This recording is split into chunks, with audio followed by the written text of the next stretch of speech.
The first speaker is Mr. Agnew. So, Mr. Agnew, the floor is yours, and then... That I'm the first to speak, but you can probably guess that I won't agree with everything that's been said. I'm a farmer, and I take risks. And if you looked at the earlier part of this presentation, the aim appeared to be to take the whole risk out of farming by the EU, which ultimately takes us down the route to state production of food, and we saw exactly what that achieved in the Soviet Union. It's simply not the way to go. I'm willing to take risks, and there are all sorts of alternatives out there to help me manage them.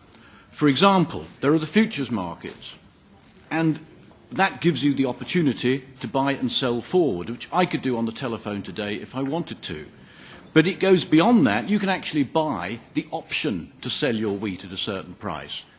You can actually do that now. At a price, I agree, but you can buy the option to sell. It's a wonderful opportunity for farmers, that. You can get involved in pool selling, but you're better off in a co-op. But the manager of the co-op, he then decides how that should be sold, and you're all part of a pool, and so your tops and your bottoms even out. You mentioned in the presentation that you thought co-ops were too strong.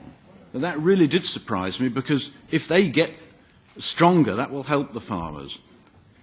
There's another way farmers, particularly in the intensive livestock sector, can reduce their risks, and that's by being franchisees of very large companies. So in other words, the farmer puts his land and his labour and his buildings and his equipment at the disposal of a franchisor who takes the main risk, and that works pretty well. And I cannot see how any EU legislation can really improve on any of this.